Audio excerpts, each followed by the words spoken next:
listeners. I am your host, Oracle, the Aquarius, bringing inspired divine essence from the divine, of course. Cheers to your health. Wow, do I have a very special show for you all today. So today is a very special time because we're in the midst of the opening of the Lionsgate.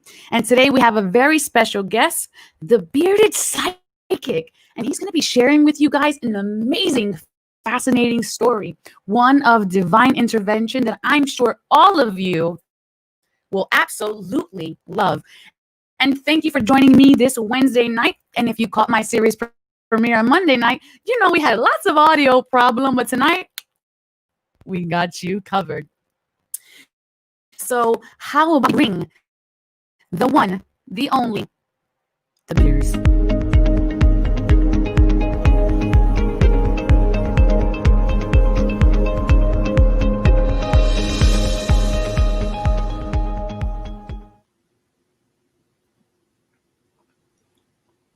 Hi. I can't hear you. You're muted. Yeah, you're muted. I'm unmuted. Yay. Please introduce yourself to everyone. My name is James Jacoby. I go by the Bearded Psychic because I have this beautiful beard here. I've had this beard for a long time. I don't know, like, not that it's a part of me, but I don't know if you remember on Facebook, but there was this thing where you could make these like cute little emojis that looked like cartoon characters, like not the new one, but it was years ago, maybe like 6 or 7 years ago.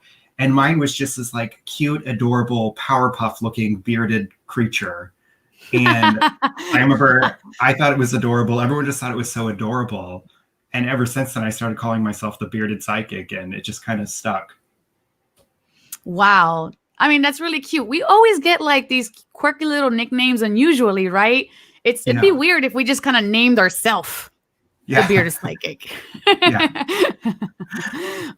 Well, guys, this is an interactive show, so please share your questions at the bottom of the screen and win an opportunity from I, the Oracle, to answer your questions intuitively on Monday's night's broadcast.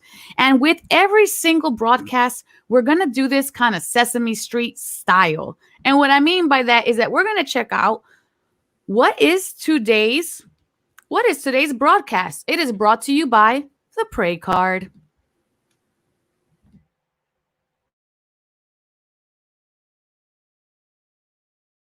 Here is your 1-minute message for today. The answer to your question involves prayer. You're being guided to pray about the situation in order to elicit answers and assistance. Your guardian angels pray with you, asking for divine intervention to help you and your loved ones. Your life purpose involves prayer as well.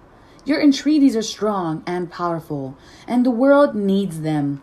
Your guardian angel asks you to amplify the volume and rate of your supplications for this situation. Prayer is extremely effective, so by engaging in this practice, you're making a tremendous contribution. Take time right now, stop and pray from your heart. The words that you use aren't important compared to your sincere desire to connect with the divine. Be open to a response appearing different from your expectations and know that your prayers are being heard and answered.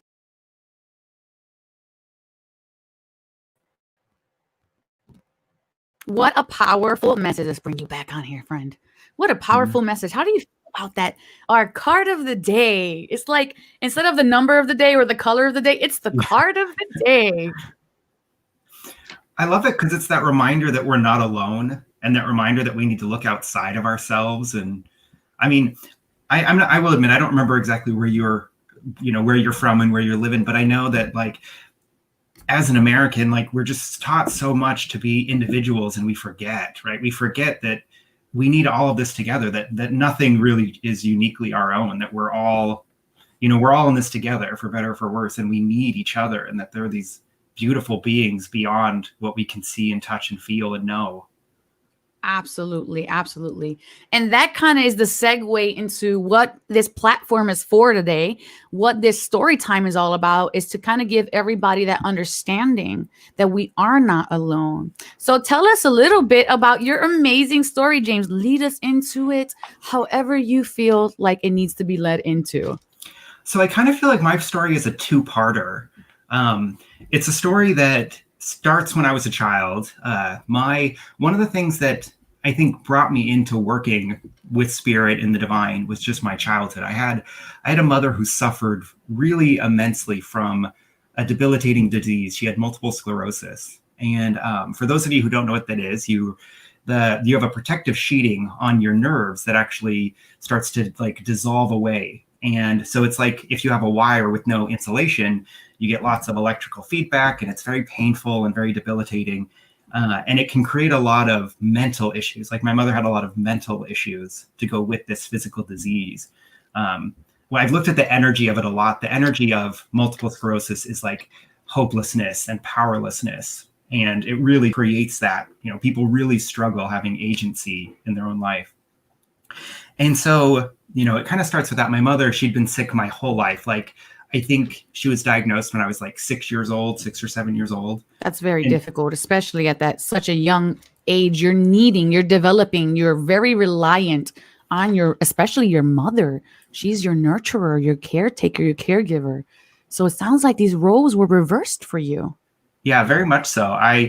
And my father worked, of course, he worked full time to take care of me and my mother. And, so yeah, I was the one cooking dinner a lot of times. I was the one who had to clean the house and, definitely put in these, plus go to school and do all the other stuff that kids have to do.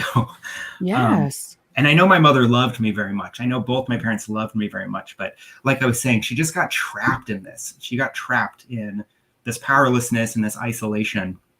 And that can be a very difficult thing to come back out of once we're in that dark hole, in that trap, so to speak. It's like we're surrounded by ooze, and how do we see the light at the end of the tunnel? Yeah. And even do we think there is an end of the tunnel? I know, when we get so stuck in pain, we can think that it will never end, that this is where I will always be. I will always be miserable.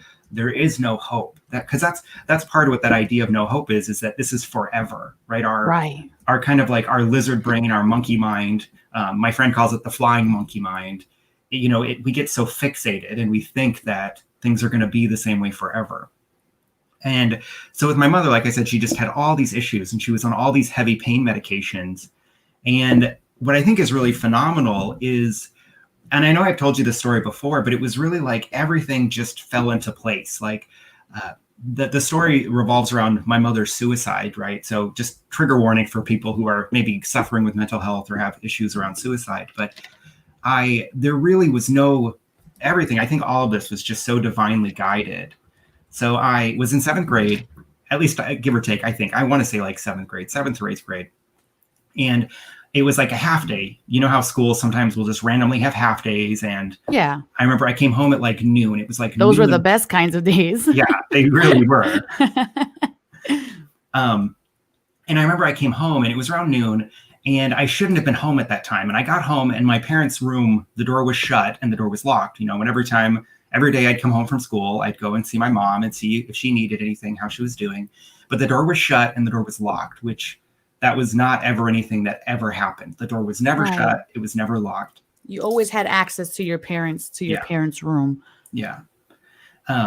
Especially because my mother at the time used a walker, right? She had a walker, she had a catheter bag. So it's not like she was up and mobile. Like she could get up and do mobile, but just because of her physical ailment and her own mental ailment, she was just not a very mobile person. So the door was always open so I could help her because she always, we always need help. We always need things.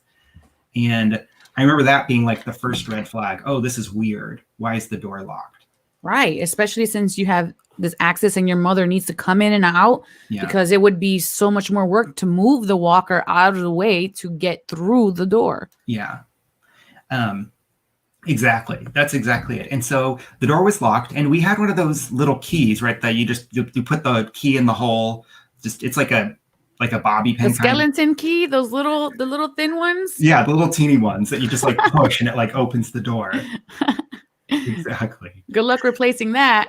And I remember thinking that I hadn't been able to find that for a long time because I would always play with it. Like I remember being stupid and a little kid, and I would play with everything. And I just remember having like we had lost the keys because I had played with them.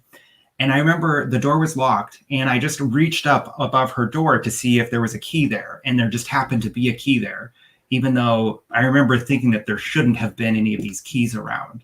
And I get in there, and she's not in her room; she's in her bathroom. Wow. Which is also weird, right? There's all this stuff, and I go on there, and I can hear her sobbing in the bathroom, and I just hear her. She's sobbing, she's crying, and I'm like, "What's going on? Are you okay?"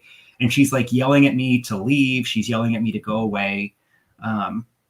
And of course, luckily the key works again. And I use the key to get in there, and she like created a little like bed for herself in her shower. And she had all these pills lined up, and she was basically just going to end her own life. And she had a little bed in the shower. So you walked in there, and at what age were you when you walked into this scene? I can't remember exactly, but I was like 11 or 12 probably. So what do you think you were thinking at that time, just seeing your mom in the bathtub, making a bed in the bathtub, and all of these pills lined up? I remember just being very, very calm. That was one of the things that I really attribute to the divine connection and the divine protection was just how calm I was. I remember just being so rational, so calm, so clear-headed, right? I think, for anyone who has any experience with 11, 13-year-old boys, they're not necessarily very clear-headed anyway. And I just remember being so clear-headed. Wow. And why do you think you were clear-headed in that moment? What do you think was the attributing factor? I definitely attribute it to unseen, the kindness of unseen beings, of the unseen divine. I mean, whether you want to call it angels or enlightened beings or whatever word you want to ascribe to it, I 100% think that's what it was. And I actually have a really further interesting thing to go along with this. But so then my mother's there, I help her up. She's sobbing. She's just sobbing. And, and she'd even like written a note on her mirror. She had one of those old beds that had like the mirror over the bed, and then the two like big cabinets or whatever on either side of the mirror, those like bed sets that were really popular in the 90s and the early 2000s. Yeah. And she like crawled up, and in lipstick, she wrote like something about like, I love you, like, don't hate me, or something like that in lipstick. And I remember having the clarity too, wiping off the lipstick, and she's just sitting there sobbing. She's like crying and sobbing. And I just remember just comforting her, just sitting there and comforting her. And she like begged me not to tell my dad, which I didn't. I told him years and years later, but I didn't. And I just remember sitting there, just trying to be with her, just trying to love her. And I very much so ascribe it to divine intervention, divine protection. And what was really interesting about this is that years and years later, in like 2017, I went to this spiritual like convention workshop, and there was a woman who I was working with at the time named Samantha Fay. And she was leading us all through this like meditation, this deep inner work. And it was like, go back to a period in your life where like past you needed you. And I could feel myself like present, like 2017 me going back to that moment. And it was almost like the adult me took care of the child me. So it was like you were getting some shadow work. That's what it sounds like you were doing in the moment. Yeah. Coming in to visit your inner child and saying, hey, what's up? What's going on? Totally. And I'm sure, what did your inner child wind up expressing to you? Well, it was like, as an adult, it's like I finally had the space to experience all the pain and the fear and the, all the, like I said, like I was so clear-headed as like an 11-year-old, a 13-year-old. And so it was like I got to experience all the pain I needed to experience, all the frightened, all that stuff, as an adult. It just came out. It was like, oh my gosh, it's just like, just cry, little kid, just like, you're okay.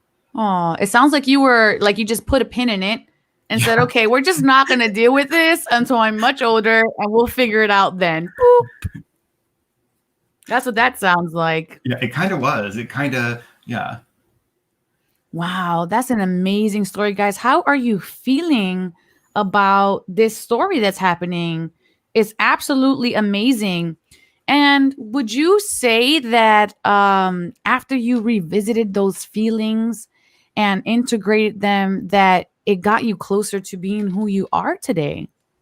Yeah, I would How do they entwine? yeah, I would definitely say so. I mean, it kind of came into my life in a tumultuous place. Like I would say there was like 2017, 2018 was a very tumultuous time in my life. Tumultuous. I just love, Yeah. I love this word.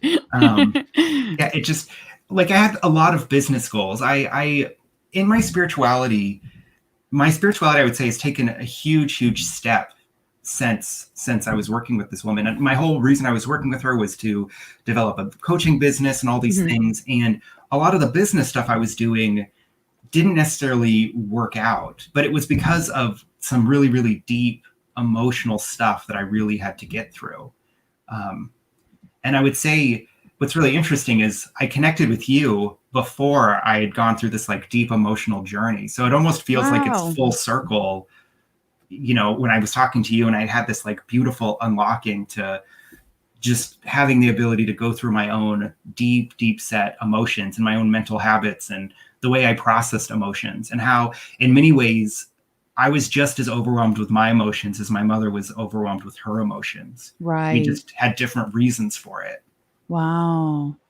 And wow, that sounds amazing. That really does sound amazing. It sounds like you just did a full circle there. And for those of you who didn't know, me and James don't actually really know each other. It's just universe synchronized us before Divine Encounters got put on E360 TV as a mini series. And I felt his story was so inspiring that he was able to help his mother in such a dire time. You know, being able to be that clear headed at that age. Wow, that is amazing. And you know, that is really truly a blessing from the universe, from the angels, from the guides. Those moments when we can transition from difficult circumstances with ease, that is a miracle. People kind of forget what miracles are. He should have been jumping off of the walls, screaming at the top of his lungs, "What is happening? What is happening?" And no, you were blessed. You were truly blessed. And I'm sure it wasn't until you were much older that you realized, oh, this was work of divine. This was divine Yeah, intervention. definitely. Whenever I think about it, I'm always thinking that there are so many reasons why I should have come home from school to a dead mother, right? There's so many reasons why that could have been the outcome, Right. but instead it wasn't. That was not the outcome of that day. I mean, she did end up passing away later, and she did end up trying to commit suicide again a few months later Mm. that I didn't know about. But you know, it's like still she's, you know, it still was just there. Like I said, there's so many reasons why But she wasn't successful at the second attempt, was she? she was not. No. And actually, one of the things that was interesting is at the second time my father found her, and it would actually allow a chance for like him and I to connect years after she'd even passed away, when we kind of were able to connect and communicate about you know, our shared experiences around my mother's attempted suicides. Wow. And what was his like perception on this whole thing? I don't know necessarily that he thought it was as divine necessarily. Like my father is a very rational kind of like, um, not cynical man, but he, you know, he lost his sister when she was very young. You know, she was in her early 20s, I think, or mid 20s. And um, he doesn't necessarily have as deep a connection, I would say, with spirituality or faith, and he was very angry. You know, it's like when you're really angry at someone who commits suicide, I think you get a different experience from it. Like he just had so much anger towards her that I don't Wow. think he could understand why she would do that. You know, she had a family and had a son and all these things. So he had a hard time wrapping his head around that, but it at least, I think it provided a space for him and I to kind of generate closeness that maybe wasn't always there. Yeah, and this is such a difficult topic to discuss with people just because there's so many rampant emotions. It's just like trigger. Like we start blaming ourselves. We can't comprehend how the other person is feeling. I want to share this comment with you here. I am proud of you for being there like that for your mom. when you were so young and being there for your younger self as an adult. I think you're doing a lot of healing and self reflection. And I'm proud of the person you were and are becoming, James. Love you. Mhm. How I, beautiful is that? This is from Amire. Hi, Amire. Do you know this person? I do. Yeah, that's a friend of mine. We went to high school together. I've known her since I was like, I don't know, probably like 14 or 15, probably. This is a very good friend. Very beautiful words. Thank you, Amare. You know, it's nice to have people close to you to see and support and validate your how you're transitioning and how you're shifting and how you're elevating yourself.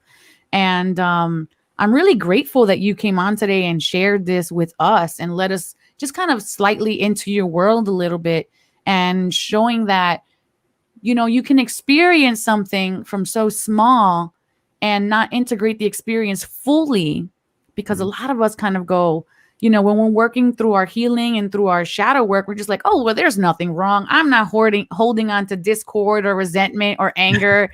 You know, a lot of people in the moment, they really believe like they're just boom, 100 Yeah. all the time. And then you start to dig away, you start to declutter some boxes, and then you're like, wait a minute.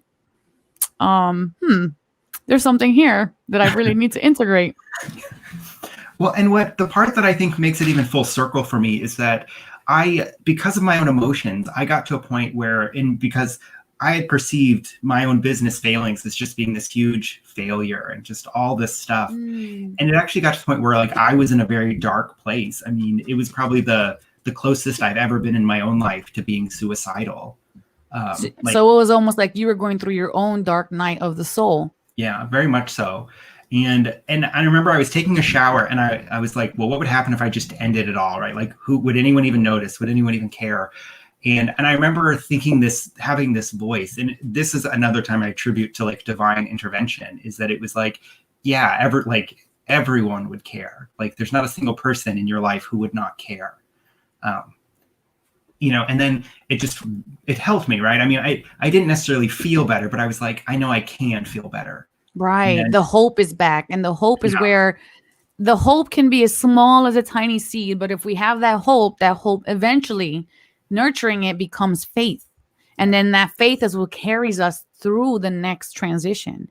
How do you feel like you built up during that time for like other people who are listening who might also be going through their dark night of the soul? What do you feel like was that turning point or that point where there was hope again?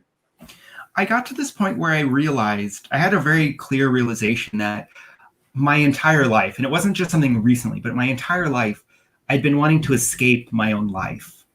And it's not like there was any part, right? It's not like I could look at a single person or a thing and be like, I hate you, get out of my life. It was just like, Right. I wanted everything to be different, right? I wanted a better job, a better house. I wanted my relationships to be different. I wanted my relationship with my body to be different, right? I wanted everything to be different. Yeah, that makes perfect sense. And a lot of people don't understand that depression time, at the time we're getting suicidal, we do want to end it all. We want to end the avatar that we've created in our lives. Yeah. You know, everything that's situational in our lives is designed by us. We've placed it there. And so we do have to find a way to, I'm air quoting this, release or kill these facets of ourselves that are just holding us back and not allowing us to be the truest representation of who we are. Yeah. No, and that's and with this business thing, it was like I had built it up in my mind that this business was like the one way for me to escape. Right. You know, like this was the escape for my life. And then when it didn't work out, there was just this hopelessness of like, well, I'm never going to escape. I'm never going to have the life that I want to have. And I feel like people right now, especially during COVID, a lot of people are experiencing this. And I closed my doors in March, my physical brick and mortar building. And there's a lot of businesses that have had to close down their brick and mortar building. And it almost becomes like part of your identity. Yeah. Who you are, what you do is who you are. And it really isn't. But, you know, it's almost like a loss of a child. Mm-hmm. So it's a huge grieving process to lose your business. People don't quite understand that your dreams, your hopes, your aspirations are all placed, and your self judgments are all placed onto how successful this thing becomes. And we kind of just lose sight of what it really means. We get attached to the thing itself. Mm-hmm. No, and that's, you were 100% right. And I feel very fortunate in my life in, this pandemic world, because I can't imagine the people who've lost their jobs, lost their businesses, all these things. I can't imagine the emotional turmoil they're going through. Because like the realization I finally had was that like I can see what needs to change in my life, but I no longer want to escape anything. Like Yeah. I feel just so blessed and so grateful and so happy to just have the, what's the word I'm looking for? Just like have the divine grace to even be here in this moment, right? Like like I said, I could have died a million times in this lifetime, whether Absolutely. at my own hand or from something else. And the fact that I'm here at all is just this incredible blessing. It sounds like you found your power in knowing that if something needs to shift, you can shift it. Yeah. That's I feel like that is really the game changer for everything. If you are unhappy, if you are overweight, if you have bad skin, if you hate your job, if you don't like your friends, change it. Change it, change it, change it, change it. You have the ability, you have all the power. Hi, Lauren. You have the power. Okay, this has been fantastic. Absolutely amazing, fantastic. James, what do you feel like the main lesson, if you wanted to give away a main lesson for everybody who's heard your story today, if you wanted to package it up in a nice little beautiful gift to the world, what would that gift say? Oh, that's a great question. And I hope I can find the words that will help people, that will really hit. But I know for myself, like looking back on it, I can see just how like silly it was to put all my eggs in the basket I put it in. Like my feelings weren't silly. What was going on in my heart wasn't silly, but like, Absolutely. It's like one thing I would really encourage is just let yourself have context, have context for what you're feeling in your life, what's going on in your life. And then just like you said, always remember that you are infinite potential. Like that's really what I believe divinity is. Divinity is just infinite potential, and that we have it just as much as any other divine being, right? We have divine potential inside of us. Absolutely. And if people want to connect more with their divine potential, how would you say would be a good way to go about that? I would say just look.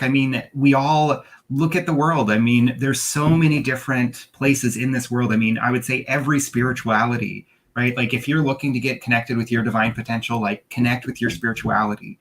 If you don't have a spirituality, explore. I've really like dove in deep into Tibetan Buddhism, and I've just found incredible meaning from that.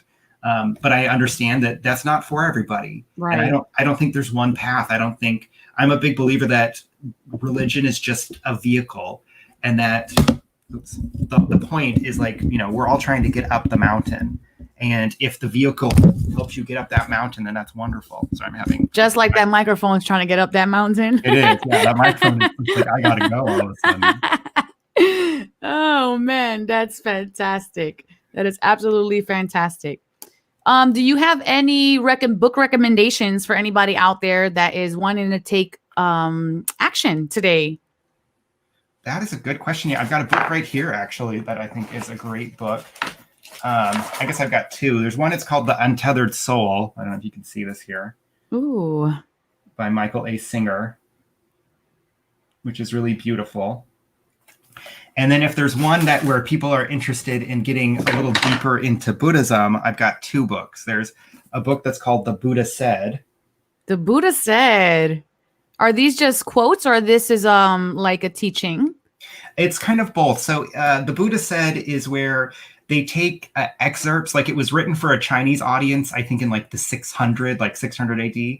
And so they took just quotes from Buddha from the sutras, and then just kind of lump them together with common themes, and then kind of package them for a traditional Chinese audience. Because like in Buddhism, there's a big belief that you speak to the hearer. And so, right. It's not about like how I want to talk. It's how is the best way to speak so that other people can hear me and how other people can listen. And so that was what they did, is they took the Indian teachings and they reformulated it for Chinese people, because, Chinese people are very different than Indian people. And, we all think differently. Yeah, a lot of people get caught up in the label of where something comes from. Yeah. And we have to be more attentive of not the packaging of the message, but the message itself. Does this message serve me? Does this message elevate me? Does this message feed my soul? And then make choices based on what takes me closer to my divine purpose and then what brings me further away. So it's always very important to nurture your need for growth. We all have that need for growth. And when we stop growing, we get into those dark places, those places of depression, those places of stagnation. So it's important to stay nurturing this. Yes. And then I have one more book. And I also want to comment, the beard is real, but I'm glad you like it. I'm glad you think it's perfect. Oh, we have the press on beard. It is perfect. And then the very last book I have, it's called How to Solve Our Human Problems. And it's by a teacher that I've been working with. I don't work with him directly, but I work with his teachers and his disciples. His name is Geshe Kelsang Gyatso. And he's a Tibetan monk who moved into the Western world from Tibet after China invaded back in the 60s and 70s. Wow.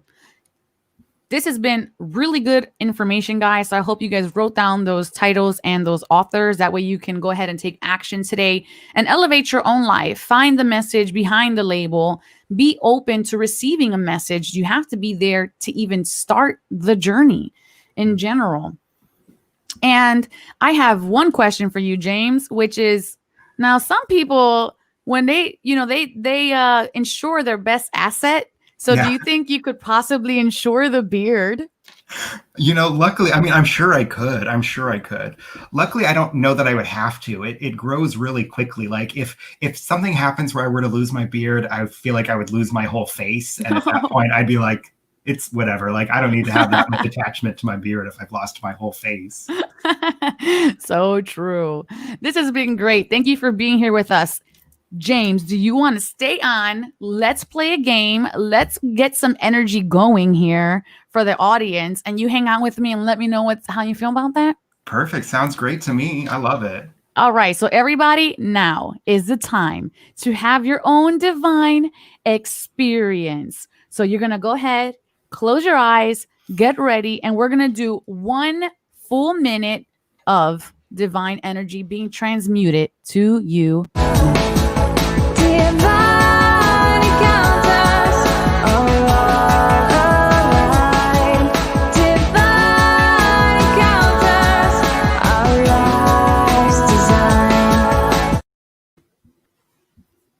And just take a beautiful deep breath in and send it down to the ground. Visualize a brick wall surrounding you 360 degrees. And you, with a powerful mallet in your hand, begin to knock this brick wall down 1 brick at a time, row by row, brick by brick. And this beautiful white light is now emerging into you, in through you. Breathe it in and let it out. And feel yourself becoming expanded with this beautiful light energy. Now the breath in, send it down. 1 more up and 1 more down. Thank you, angels, guides, and ascended masters, for this beautiful moment that we've created. And just notice, you can keep your eyes closed for a moment further, or I invite you back and open your eyes and just take a notice over your body. Start from the head and scan your body all the way down to your feet. And let me know what you guys are feeling in the comments. If you felt anything, I would love to know. How are you feeling there, James? Feeling very, very good. Very good. I was feeling a lot of energy coming in through my crown chakra, kind of just explode in my third eye, come down the rest of my spine, a lot of heat and a lot of pressure. And I feel like I've had maybe 1 or 2 shots of cognac or something. Kind of like, delicious. That's what I love about divinity, is it's very blissful. The divine wants to share their bliss with us. Yes, they do want to share their divine bliss with us.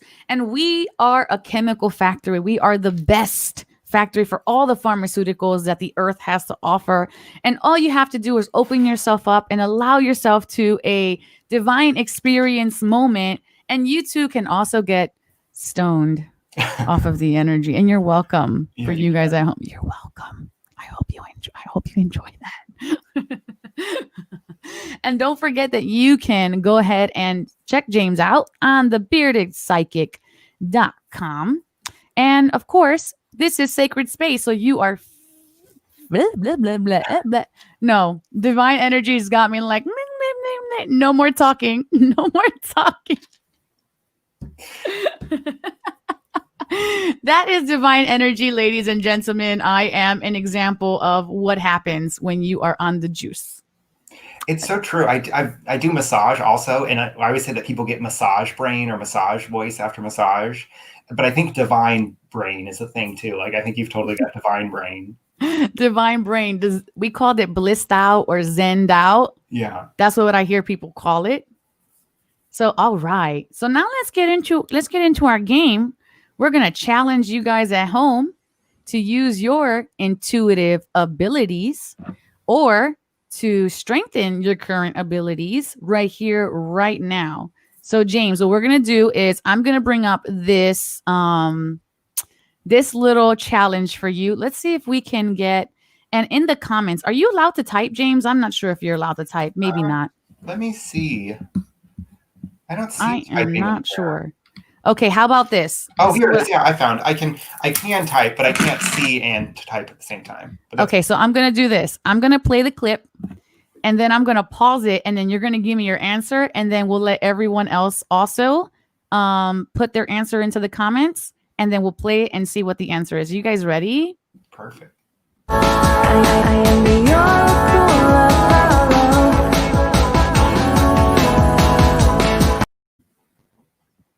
Okay, so your option is path 1, path 2, or path 3. Which path do I choose? Go in the comments. Go ahead. There is no wrong answers unless it's wrong. Then it's the wrong answer. But there are no. That's right. Nothing's wrong except for the wrong ones. It's all right except for the wrong ones. But there's no harm in trying. So go ahead. Am I going down path 1, 2, or 3? What do you think, James? I think 3. Let's go. I am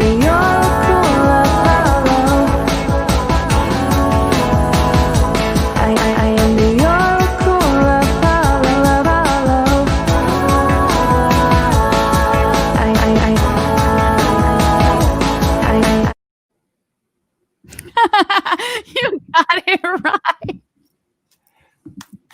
I love it. You got it right. What did you guys say? Did anyone else get it right? Oh, we got a 2 and we got a 2. Well, you know, there is only one bearded psychic right here. And you did type 3, so that's fantastic. How do you guys feel about that? Isn't that fun? Just a little like intuitive exercise to kind of get your like joy going. Like, am I right? Am I wrong? But does it matter? Yeah.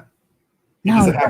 That's what's great about those intuitive ones is that if you are wrong, there's no hangups, there's no consequences at all. Like I know as intuitives, we get so hung up, like, am I making the right choice? But it's like, that doesn't matter at all. Don't even give it a second guess. It's just like the Matrix moment. Do you want the red pill or do you want the blue pill? But no, if you take this pill, there's no going back unless you're wrong. Then yeah, then there is really no going back. James, thank you again for being here today. I'm going to put your info one more time up here on the screen so everyone can check it out. That's why he is the psychic. This is so true.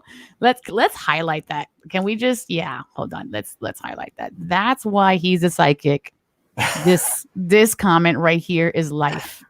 It really absolutely is all life right here. Okay, so now we're gonna go ahead and get into the we're gonna get into your message for the rest of the week. And James, you can hang out if you like. Perfect, sounds good.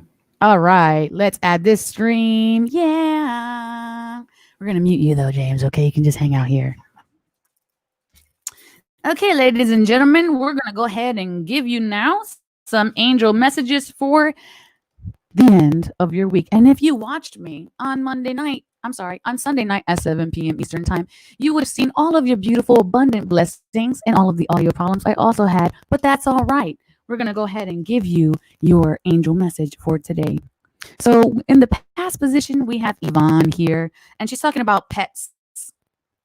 And I found this interesting because, sometimes we get into a position where we just don't have the support emotionally or energetically that we need from the other humans around us that are in our circle. So we can rely on our plants and on our pets and on nature walks and basically all of those other things that we know give us love back, but may not just have that voice. And it's important to know that your pet that you have right now, if you do have a pet, or it could be your plants, they have chosen to be incarnated with you in this lifetime at this moment. They're here to teach you. Your dogs are here to teach you to play, to let your tail down. Your kitties are here to teach you all about independence and your inner world work. So let your pets continue to guide you and lean on them because they are here. They are your takers much more than you guys even realize. The past blessing that you have received, so it should be coming in now if it hasn't already, is healing. And you have Angel Gabriel bringing everybody healing. We love Angel Gabriel. And he has given you this blessing. So look in your life and see what you have let go of. See what no longer holds power over you. I feel a lot of freedom for a lot of you guys here. And that's very important to have that because it's a recognition that we have the ability to heal ourselves by allowing something new to take over what we have let go of. And we never let go of something without replacing it with something, chosen or unchosen. Coming into the present position, we have Fiona. And now that you've asked the angels for help to be open to be receiving divine guidance and assistance, you deserve heaven's help. So look at that. You weren't supported by your humans most likely recently. And I feel like a lot of people are going to be going through this for the rest of 2020, where we're going to be looking for ways for people to help us. Government, help us. Help get me a job. And we're not going to be able to rely so much on the people. But the blessing here with Fiona is that she's bringing you a blessing of help. And that may not come from another person, and that's okay. It may come from opportunities, paths, circumstances. And if you do have an angelic helper to come and support you, even better, because we didn't feel supported and now we are. What a blessing that is. And if you're still feeling a little bit unsure about that, well, Oracle, you know what? I have all these naysayers in my life. I have all of these basic Karens in my life. And these Karens don't want to help me. You have this beautiful angel Faith, as her name implies, bringing you faith. Angel Faith is bringing you faith. And it's okay. It's a blessing. It is okay to be wavering in your faith. It's okay to not always feel as strong. The universe didn't go, okay, I'm going to give you these trials, but I'm only going to give you these opportunities if you always are in faith. The universe recognizes you are a cyclical being. There are natural cycles around you, and sometimes we're going to feel fortuitous and sometimes we're not.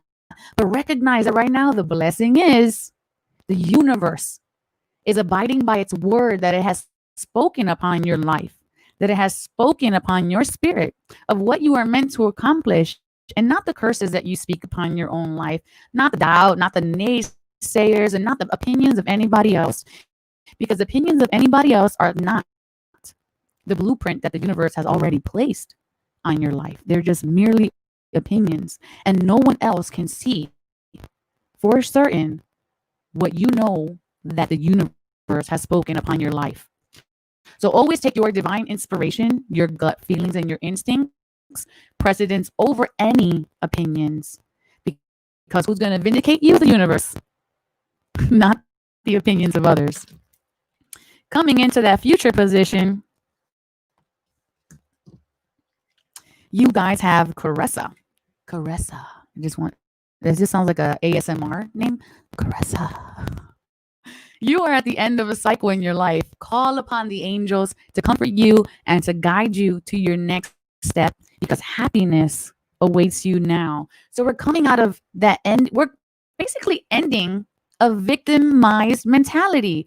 We're ending what no longer serves us. We're ending an old cycle. And just like James said earlier, there's facets of ourselves that have to go away. Bye-bye facets. And those facets already walked out the door, got their luggage. So don't bother emailing them or sending them a card to just see if they got there okay. That is not your business, honey. Let them go. Let them go wherever they're going. And you, my dear, you go to that beautiful beach place, that place of calm and that place of serenity. Own it. Speak it on your life. Favor it. Recognize it. Feel the blessings inside of you because they're there. They are there. And all you have to do is recognize one. If you can recognize one, your awareness around your entire life will begin to shift because it's like a domino effect. And you're going to even create more beautiful things around you. You're going to create more happiness around you because you're going to recognize the things that you should be happy for. We all have so many unconditional blessings in our life. There's so many things to be happy for. You can just look at yourself right now, and if you're breathing, just be happy for your breath because that is a gift. And the blessing that is coming to us from the future, and I say coming to us from the future, but really it's already there, honey. It's already there. And all you have to do is walk your little walk and make your way in the direction of it and reach out because it's there already. It's like a waypoint. And Angel Daniel, who is the angel of forgiveness, by the way, I love Angel Daniel. He's kind of like the Snoop Dogg of angels. He's so chill and relaxed. I love him. But he is blessing us in our future self with sweetness. And this, of course, this reading is coming into the end of the week. He's blessing you with sweetness. Sweetness in the way you look at yourself. Sweetness in the way that you design your altar. Sweetness in the way that you describe yourself and you feel about yourself. We can be overcritical to the point where life begins to taste sour and bitter. And our inner critic oversteps its boundaries and it kind of just flourishes out in a not a beautiful way, but it just kind of pours out and it contaminates the rest of our life. So this blessing is kind of like the redo. It's like, it's okay. It's okay if you spoke that. It's okay if you thought that. It's okay if you're still thinking that because we are blessing you with sweetness. Life has so much to offer and we can experience everything life has to offer when we sit in that sweetness, when we allow that sweetness into our hearts. But most importantly, when we cultivate that sweetness into our lives, what a powerful, powerful thing. Let's see. James, I want to know what you're thinking about this. How are you feeling about this for coming into the week? Do you have any insight for us, Bearded Psychic? Yeah, as you were speaking, I thought these were just really, really beautiful cards and beautiful influence. And the big thing I was getting was don't be the Karen in your life. Like, and what I mean is like, don't be the Karen to yourself, right? Like we have such a terrible habit of like, Yes. we're the Karen, right? Like we're the ones who's overly critical and angry and frustrated. And, you know, like I'm really on this kick of like, don't abuse yourself. If it's inappropriate to do to someone else, it's inappropriate to do to you. And that is such a powerful, powerful statement, guys. Be kind to yourself. Be sweet to yourself. Love yourself. Nurture yourself. 2020 has been a bang up year. An understatement of the century, right? Yeah. Do you have any insight for insider predictions for what is to come for the rest of 2020? You know, sometimes I struggle with predictions like this because I feel like I connect so much with like love and peace and happiness that then when the craziness comes, I'm like, oh, I was too busy looking at love. I didn't even see the craziness. But one thing that I will say that I've at least seen is like when the craziness arises, whether it's in this year or next year or whenever, because craziness will never, like, as long as we're human, craziness will arise. Is like when the craziness arises, use it as a time to just stop and take a breath and really look at yourself, right? Like we're so focused on everyone else. We're so focused on what the government's doing, on what the politicians are doing, or what conservatives are doing, on what liberals are doing, we're so concerned with everyone else that we forget to like just look at ourselves and just stop and ask, is this really what I want to be doing? Is this really where I want to be? And that's a very important thing to notice. when we're being confronted with all of this opposition and these energies that are kind of just like feeling like we're bringing us down, they're shifting not just the way we live our lives, not just our habits, but they're shifting the deep-seated beliefs of how much we actually need and what is valuable in our life. I feel like a lot of people have discovered the value of their loved ones during this quarantine, the value of their children and their spouses, and really recognizing and seeing what opportunities that they have at home because they are home.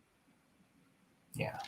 Have you had any revelations while you have been at home since Corona? Oh, definitely. So my husband, he normally works out. I work at home where I go to my office, or he works at his job. And I was really hesitant to have him be at home because I thought he was going to drive me crazy. And I've actually, just what you're saying, I've actually treasured him being here. I'm kind of like hesitant for when he has to go back to work, because like we see lunch every day, and I see him throughout the day, and it's actually really just been very nice.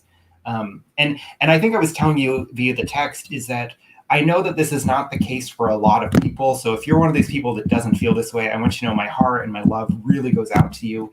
But in some ways, I feel so peaceful during this time, because I feel like all the unnecessary stuff that I was trying to rush around to fill my life with, I no longer have to do that. And there's no judgment for me not wanting to do that, if that makes sense. I feel like pre-COVID, there was so much like, it's like we had to cram our lives full of so much stuff. And most of it wasn't important, but if we didn't do it, it's like we had to do that just to keep up with society. It's so true. And I really feel that way too. It's just kind of like, I was teaching 27 classes a month, and I don't think that I really recognize the fullness of what that was doing to me, overextending myself, and kind of coming back through this whole circumstance. I pared down to 4 classes a month, but that actually winded up letting me have more time.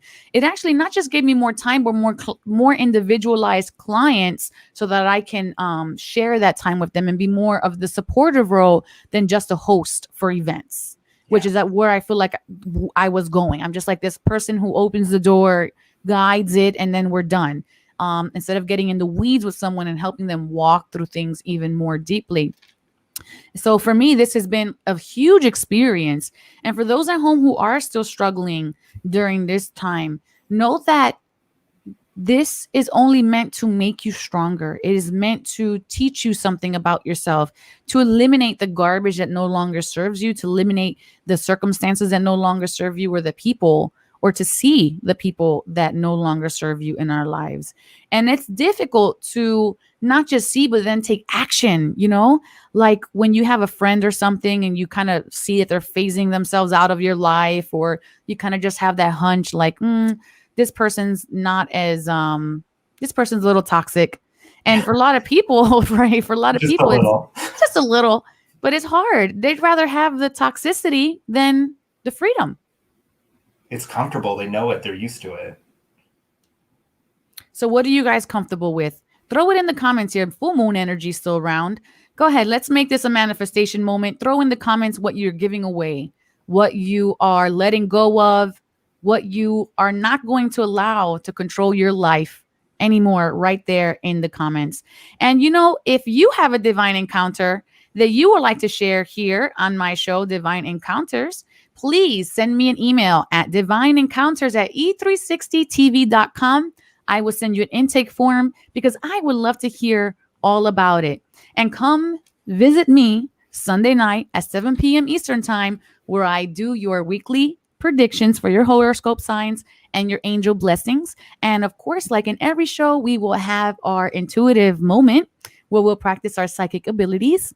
We will have our healing divine moment where you can experience energy for yourself. And of course, there's always a tarot card of the day, because who doesn't like good news? So come see me on Monday night. I keep saying Sunday at 7 p.m.